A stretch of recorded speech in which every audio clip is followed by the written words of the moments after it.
Excellennial here with another story-based Excel tutorial. And today I'm going to be talking about Helen the Crafty Gamer. Now Helen has decided that she wants to give a discount card with the purchase of some of her products. To randomize which items get packed with a discount card, she's trying to find all of the odd numbered figurines since she adds a number to each figurine she makes. Is there possibly a function we could use to help with this? Let's see.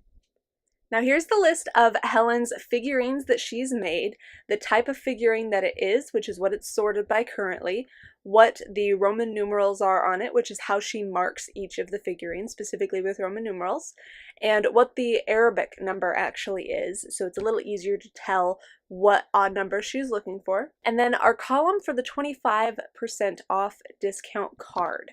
Now the formula that we're going to be using is going to be called the ISODD function. Sorry, the function we're going to be using, which is technically a type of formula. Now what we're going to do is in cell D2, we're going to type in the equal symbol as usual, because that's how all functions and formulas start, and we're going to type ISODD. Now there's only one parameter here, which is the number. That's the only thing that's required here. So what numbers are we trying to find if they are odd or not? This is a true or false function, so whenever we select whatever data we're looking at, it's going to say true, it is odd, or false, it is not odd. And that keeps it really, really simple for what we're doing here for Helen.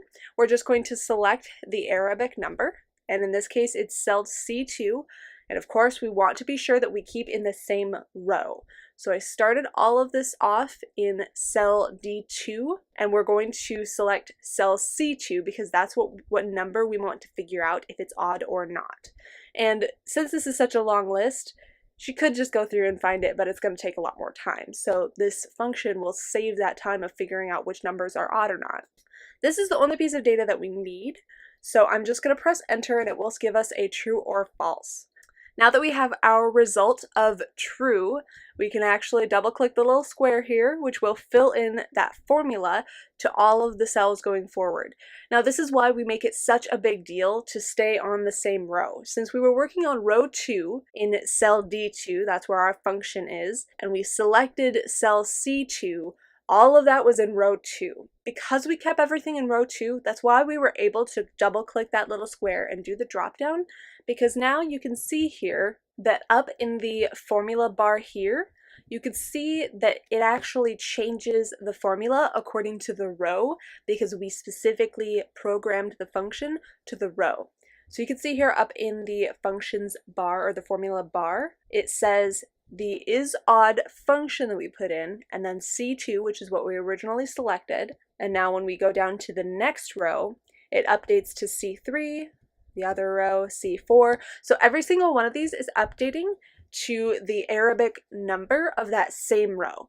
That's why we can trust that the data is accurate. So just to give a quick breakdown of what that actually looks like, why we know that this is the correct information. So now we have a clear view of which figurines have the odd numbers. To simplify this just a tad more, I'm actually going to go to the data tab here, select filter so it turns the filters on for all of the headers, and I'm actually just going to filter this so the false items go away and all we have selected are the true items. So now, with just one simple formula, the ISODD function, and one filter, getting rid of all the all the false items and keeping the true ones, we now have a clear list for Helen, so she knows exactly which numbered items, which figurines she has, that she's just gonna slip in a little discount card with.